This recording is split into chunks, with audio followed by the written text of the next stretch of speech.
Litaan sa Starbucks, kapartner ang new Surf Liquid Detergent, Pond's White Beauty, new Clear Nourishing Anti-Dandruff Shampoo, at C2 Cool and Clean Green Tea.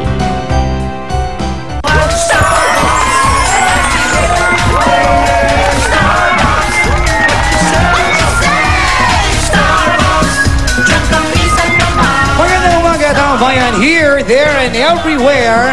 Ngayong umaga ito, taong bayan naman ng Station Road, Barangay Batasan Hills, ang ating kapiling. At dito na bubuksan ang kahon. Ako po si Papa Jack. Today, ang pag-uusapan natin tungkol sa issue ng mga magulang sa kanilang mga anak na bading. Nako, ihanda nyo na inyong mga sarili na statement ng totoo kapag at tumatatak dito sa paboritong tambayan ng taong bayan. Dito ang Starbucks! Dito, kasali ka! Yes! Ang tanong, ayan ito na agad ang buhay na mano, mama. Katanungan para po sa taong bayan sa ating yes and no, is that true? Naman? Ano ang laman ng isip mo? Ano ang bulong ng puso mo?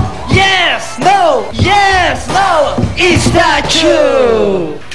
Titignan natin kung sino nga ba ang naniniwala pag kilala lahat ng nanalo ng Binibining Pilipinas, Binibining Universe, Binibining International. Kukutubang ka na ba na ang anak mong lalaki ay bading? Oo! Kasi ang mga lalaki hindi nakaka-enter sa mga beauty pageant. May anak ka bang bading? Wala, 5 yung anak kong lalaki. Puro lalaki. Sana may bading! Nako, ayaw mo magkabading na anak? Gusto ko, sana nga mayroong isang bading. Bakit mo gusto magkabading na anak? Kasi kikay ako, sana may magmana ng earrings at sa mga accessories ka. O, di manawagan ka sa kanila na kung meron mang medyo nakakaramdam ng konting pagka-Becky, magtapat na sa'yo. Manawagan ka. Hello, anak! Kenneth! Lester! Yan! Tatat! Day! Sino man sa inyong mayroong magpag-alilangan na maging lalaki, ipagtapat nyo na sa akin, susuportahan ko kayo! At saka, magpapatayo na lang tayo ng parlor! Oo nga! Hindi ka nagkakamali. Agree ako sa'yo. Kikay ka! Papa Jack! Alright, ang tanong, halimbawa ang anak mo ay talaga ng bading. May pag-asa bang maging straight yan? Yes or no? Yes! No! Yes! No! Is that true? Ay, dito ako. Ayan, teka lang ha. Ayan. At ikaw, halimbawa, ang isang tao ay talagang bading. Bading po ba kayo? Halata ba? Tanungin natin ha. Halimbawa, bading na yung tao. Meron pa bang pag-asang maging straight, lalaking-lalaki, macho, maton? Hindi. Pwedeng maging ama pero hindi magiging straight. Sabihin niyo po yan in British accent. Dali po, British accent. He could be a father but he could never be a man. Are you sure? Are you sure? I'm very much sure. All right. Thank you so much. All right. All right. Thank you. Thank you. Hirap pa usap, mama. At dahil sa ang mga tanong natin sa inyo at ang sagot ng taong bayan, eto na nga, siguro kinukutuban na kayo na ito ang ating major issue. Okay? Ito ang ating senaryo. Latag! Wala kaming matres. At di rin kami mushroom. Pero kung mag-multiply, parang bakterya. Kaya naman mga parents, nawirindang talaga. Kung nafe-feel mong ikaw ay one of us na, ipagtatapat mo ba sa kanila? Taong bayan here, there, and everywhere. Ang tanong inside the box. Masasaktan lang si ina pag umamin akong bakla. Hala, sista! Ang statement na. Alright. Ito, mama, may kapili ako dito. Si Aling Wilma.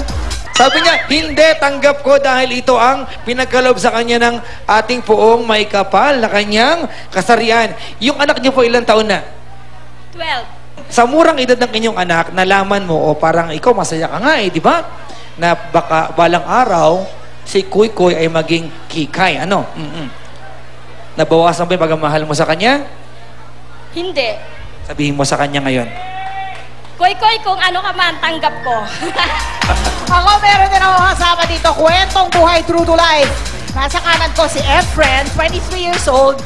Nung 15 years old siya, nalaman ng nanay niya na siya ay gay. Paano yon? Kwento mo sa amin. Paano nalaman ni nanay? Yung nagbubulbo ako nung high school. Tapos nag-eyeliner hanggang sa nag-ahita ko ng kilay. Ayun. Nagkaka-crush ka ba sa babae o sa lalaki nung bata ka? Sa lalaki po. Ay! So sa lalaki, bata ka pa lang, ang crush mo talaga lalaki na. At kasama ko sa kaliwa ko, yung nanay niya si Vanessa. Ikaw, nung 15 siya, at nakita mong nag-ahit ng kilay, ano reaksyon mo? Nagalit ka? No po. Kasi isa lang po siyang anak ko lalaki. Dalawa lang po sila, isang babae, isang lalaki po eh. Ang buong akala ko, makakatulong po siya sa akin sa hanap buhay ko. So ngayon, 7 taon na yung lumipas, Nay. Hindi mo pa rin tanggap na bakla siya? Medyo siya po, maano sa akin na talagang ganito anya buhay ko. Kaya tanggapin nyo na sa kalooban nyo na ako isang bakla. Ikaw ang magsabi kaya, ikaw ang magsabi sa nanay mo na tanggapin na niya, Efren, dahil eto ka at hindi ka na magbabago. Kausapin mo yung nanay mo. Anay, sana matanggap nyo ako bilang bading at bilang tao sa paningin ninyo. Kasi ganito na talaga ako eh. Talagang lumaki na talaga akong ganito. Kaya mahal na mahal ko kayo. Vanessa, sabi ni Efren, tanggapin mo daw siya dahil ganito siya talaga eh. Anong masasabi mo? O sige, tanggap kita pero ilagay mo sa ayos sa pagkabakla mo. O, so yun naman pala, basta nasa ayos yung pagkabakla niya. Kasi kahit naman doon sa mga straight di ba? Kahit straight kang tao, hindi ka bakla, hindi ka tomboy, meron kaming sinusundan din na maayos na asal eh. So kung mangangako siya na maayos ang asal niya, kahit bakla siya, tanggap mo. Opo. Ano pala eh. Oh, sige, kiss. Kiss and love. Kiss and love na kayo. Ayan! Papa Jack! Ay, nako mama. Eto, sa iyong kaliwa, may kasama ka rin dyan. What? Nako. Eto sabi niya, hindi, mama, sabi niya, dahil, ayan, jackpot siya sa baklang anak. Pak! Paki-explain nga itong sinulat mo. Ali, hello! Happy Fiesta, mga taga-Barangay Batasan! Si John Sweet Lamon! Halika nga, John! Sa pagbabalik ng Starbucks, malalaman natin Tama! kung bakit sinabi niyang jackpot ang magkaroon ng anak na bading! Pak! Tama! Jackpot na jackpot! Yes! Babalik ang Starbucks! Dito, kasali ka! It's fashion's biggest night.